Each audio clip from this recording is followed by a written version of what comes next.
If you're a realtor and you feel busy all day, but your pipeline is not growing, your follow-up is inconsistent, and your content takes too long, your days just feel like complete chaos, you do not have a time problem. You have a friction problem. Because most agents are not losing because they're lazy. They're losing at the game because they're burning massive energy on tiny decisions all day long. What do I say to this lead? How do I follow up? How do I explain this market? How and what do I send to my client after showings? See, this constant switching from what to do, deciding, freestyling, you're killing your productivity. I've been a licensed realtor since 2002. I've sold over 1,000 homes. And after 24 years in this business, here's what I can tell you. The agents who scale are not always the ones working the longest hours.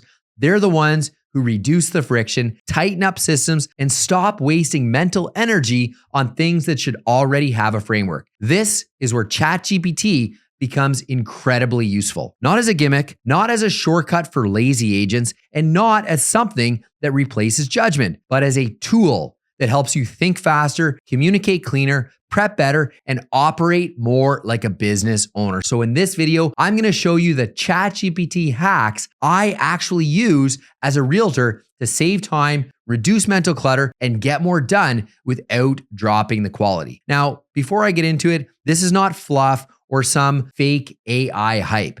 This is practical ways I use in my real estate business right now. Let's go. Number one, stop using ChatGPT like a toy. Use it like a decision engine. This is the first big shift. See, most realtors use ChatGPT like a content vending machine. Write me a caption, write me an email, write me a post, write me a script. And sure, it can do all that. But if that's all you use it for, you're massively underusing the real power of using it as a decision engine. Meaning, you're not just asking it to create words. You're using it to reduce decision fatigue. That means every prompt should have three things: outcome, constraints, and format. So instead of saying, write me a follow-up text, you should be saying, I'm a residential realtor. My outcome is book a listing appointment. And the constraint is confident, calm, not salesy. Format, 6 text messages, 140 characters max each, and 2 follow-ups if they don't reply. Can you believe that? Like, I don't know about you, but when I started using ChatGPT, I did the first thing. My prompt would be just so vague. Write me a follow-up for this client. And it would write it for me. And I'd be like, hey, ChatGPT isn't that great. But you know what?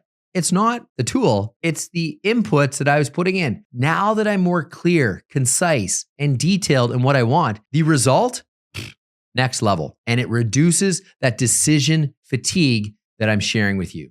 And in my experience, this is where most people go wrong with ChatGPT. They give it this lazy prompt, then explain the output to feel generic. Well, of course it does. You need to be direct and proper with it. The better your instructions, the better your output. We hear it all the time. Better question, better answer. It's the same thing. That's true in real estate, and it's true here today. Number 2, use a daily reset so you stop letting your inbox run your business. One of the fastest ways to lose a day in real estate is to start in a reactive mode. You wake up, you open your phone, you see a text, an email, then on MLS, then a calendar item, then a lead, then another message, and suddenly your entire day is being dictated by whatever screamed loudest first.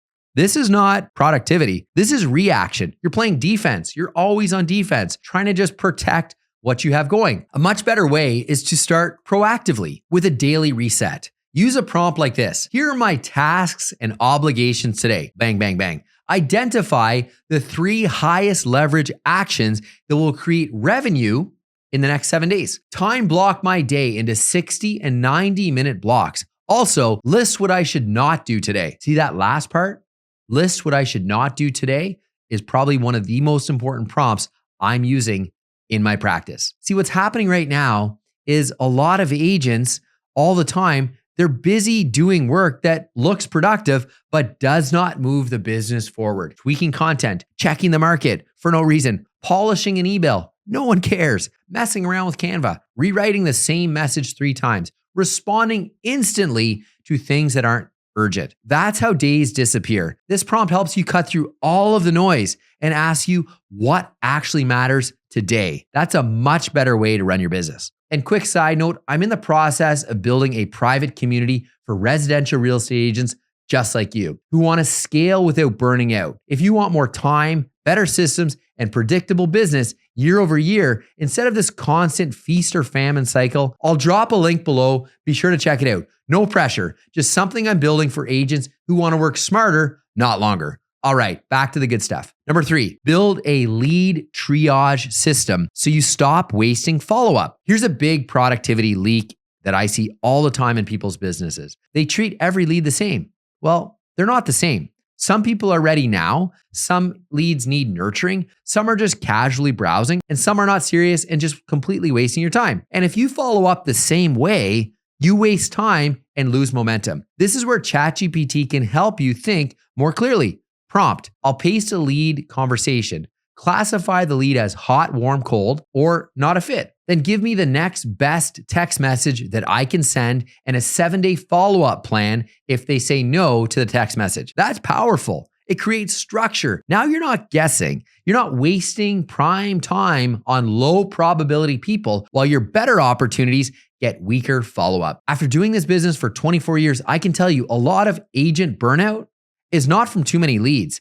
It's from poor lead management. Too much mental energy going into the wrong people. So if you want more productivity, stop asking, how do I follow up with everyone? Start asking, who deserves the best follow-up right now? That's a much more profitable question. Number 4, use the objection translator to figure out what clients actually mean. This one is excellent because clients rarely tell you the real objection directly. They say, we want to think about it. We may wait. We're talking to a few agents. We're not sure about timing. We're worried about the price. We don't want to feel pressured. I get it. I've heard it all. That's what they say. But underneath, what is the tone there? Is it fear of making a mistake? Fear of regret? Fear of overpricing? Fear of underpricing? Fear of commitment? Or lack of trust? And if you answer the words without understanding the fear, your response is missed. That's why I like this prompt. Here's what the client said. Boom, put it in. Translate what they actually mean. List 3 underlining fears, then give me a response that validates, reframes, and asks a control question to move forward. That helps you stop reacting emotionally and start responding strategically. And in real estate, that matters a lot because sometimes the difference between getting stuck in maybe land and moving a client forward is not the market. It's not commission. It's not luck. It's how well you interpret hesitation. That's a skill that needs to be sharpened. Number 5, prep listing appointments in minutes instead of burning like 45 minutes in a panic. See, a lot of agents either under prepare for listing appointments or over prepare in wrong ways. They spend too much time on slides, too much time on graphics, too much time on overbuilding presentation decks, and not enough time thinking about the actual conversation. What I do right now, I just had a listing appointment last night. We signed it, excellent clients, $1.3 million property, full commission, no reduction. And it came down to how I thought the conversation was going to go. See, a lot of agents under prepare for listing appointments. They over prepare in the wrong way. They spend too much time on slides, too much time on graphics, too much time over building presentation decks, and not enough time thinking about the actual conversations. Like, what are the likely objections? What matters most to the seller? Are they interviewing other agents? What can I do differently than the other agents? How are they going to be about commission? If you replay all those, you're going to be able to come up with some incredibly useful information to prepare in advance. And that's where ChatGPT can help you with this prompt. I have a listing appointment tomorrow.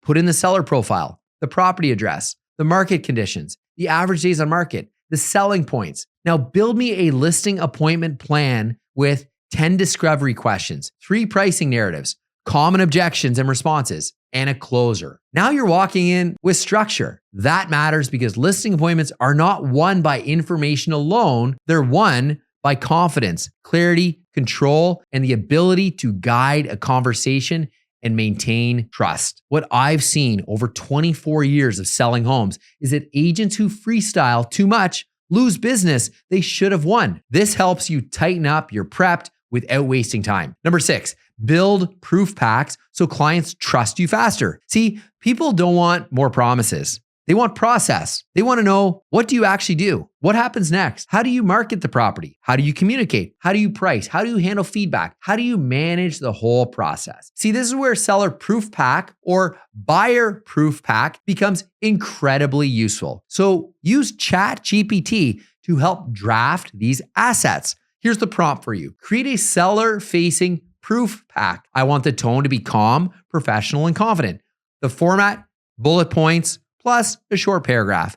The goal is to reduce uncertainty and increase trust. Then build sections like, what happens before the listing? What's the onboarding process like? How do you drive marketing exposure? What is the feedback that's actually collected? Like, are they just asking like if they like the paint colors or the size of our ensuite bathroom? No, the feedback we need to know as a seller and as a listing agent is, what did they think of our home in relation to the open market? Like, that's the key that you need to get out, and this can help with it. The same goes for buyers. This matters because when clients feel informed, they feel calm. And when they're calm, the process gets easier. And when the process gets easier, you spend less time repeating yourself, less time cleaning up confusion, and less time trying to rebuild trust midstream. This is a productivity win. Number 7, turn one conversation into 5 assets. This is one of the smartest ways to use ChatGPT because you are already having valuable conversations every single day in the trenches with buyers or sellers or at open houses. So why not use those questions that you're being asked one-to-one and then just manifest that in the open market through your marketing? You should be turning one interaction into multiple business assets. And here's the prompt. I had this interaction today. Put it in. Turn it into 1 helpful Instagram post, 1 email newsletter paragraph, 3 short Instagram stories, 1 short video topic, and 2 follow-up texts to clients, and make sure to have it sound personal. That's leverage. 1 real-world interaction becomes tons of content, follow-up, positioning, and future communication. This is how you avoid generic AI content. You anchor it in what you're actually hearing and seeing in the trenches working with buyers and sellers. That's really important to me because I don't think AI should make your business sound robotic. It should help you express your real insights faster. Big difference. The best AI assisted content still sounds like a human in the trenches. That's the goal. Number 8, build market explanations once and stop reinventing them every single day. See, a lot of agents burn time explaining the market differently every single time. Different buyer, different seller, different call, different word salad. It gets exhausting. Instead, build a few reusable market explanations you can adapt quickly. For example, a buyer market explanation, a seller market explanation, and maybe a segment explanation if your market is moving differently from price point or property. What I mean by that is, like, in my market right now, the condo segment is extremely different than the townhome and detached property segment. Here's the prompt. Write me 3 versions of a market explanation for a seller, 20-second version, 60-second version, and a 2-minute version. I want the tone to be clear, confident, and conversational. No acronyms, no jargon. Now you have clean language for consults, phone calls, emails, content, showing conversations, and listing appointments. And if you've been in the business long enough, you know this matters because people do not want statistics dumped on them. They want clarity. They want someone who can explain what's happening and what it means for them in their unique situation. This helps you do that faster and more consistently. Number 9, let ChatGPT handle the first draft of the boring stuff. See, there's a lot of real estate work that simply should not be taking your brain power. Things like listing description, feature sheets, showing follow-up emails, appointment confirmation, checklist, internal notes. You get the picture. So yes, it's where a lot of agents first discover ChatGPT. They use it to write emails, listing descriptions, blogs, video topics. That's fine. It's useful. That's where I started as well. But the smarter you move in this, the better you become and the more time you save. It can create a first draft, then you apply your voice, your judgment, your standards. That's the right balance. Here's the prompt. Create a reusable template for, put in what you're doing, make it plug and play with placeholders. Also, create a shorter version for text and a polished version for email. This is how you build an internal library. And every good template you build saves you time, not once, but over and over again. It just compounds. This is how productivity compounds. Number 10, use boundary scripts to protect your calendar. Here's something agents do not talk about enough. Productivity is also about protection of your time, because a lot of chaos in this business comes from weak boundaries. Client texting you at all hours, buyers wanting to see 12 homes with no clear plan, conversations happening in messy channels, negotiations dragging into text, last minute expectations, no process, no structure. That creates friction. Friction creates fatigue. So use ChatGPT to create clean boundaries. Here's the prompt.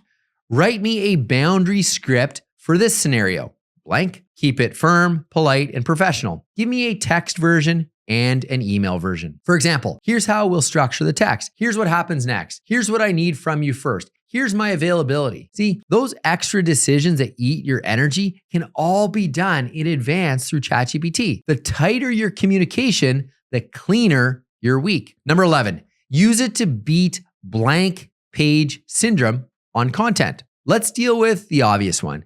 Yes, ChatGPT is excellent for helping with content. Email drafts, blog outline, video ideas, Instagram reels. That part is real. It's so helpful. But here's where agents get lazy. They ask broad, generic questions and they get broad, generic content, and they get disappointed. They think there's a problem with the AI tool, with ChatGPT, when that's not the problem. Their prompt is the problem. So here's how you fix it. Here's the prompt. Give me 10 real estate post ideas. I'm a residential realtor. My audience is buyer or seller. I want practical advice, no hype, and generate 10 video ideas based upon clients who are worried about the market right now. Keep it specific, curiosity-driven, and useful. Enter. You're going to be stacked and surprised with the content that's provided. And that's how you keep the content relevant and usable. And again, this point is not to let AI become your voice. The point is to eliminate that blank page syndrome so you can move faster and get more done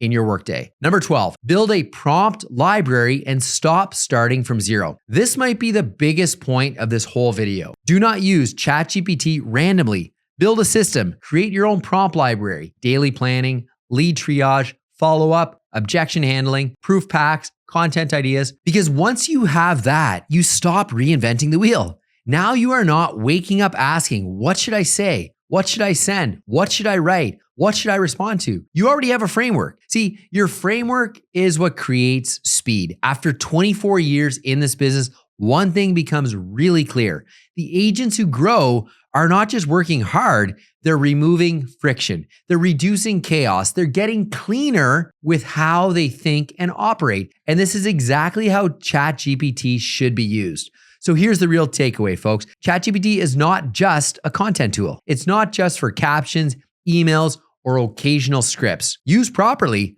it becomes leverage. It helps you make decisions faster, follow up better, prepare quicker, and run a business with less mental clutter. And for most realtors, that's the real bottleneck. Not effort, not hours, too much friction, too much switching, too much redeciding the same thing over and over again. Now, if this video showed you the hacks, you have to check out my next video right here, because I took ChatGPT way beyond random prompts and started using it like a real personal assistant inside my residential real estate practice to help me think, organize, prep, and communicate and stay on top of everything without dropping the ball and maintain quality. So watch it right now.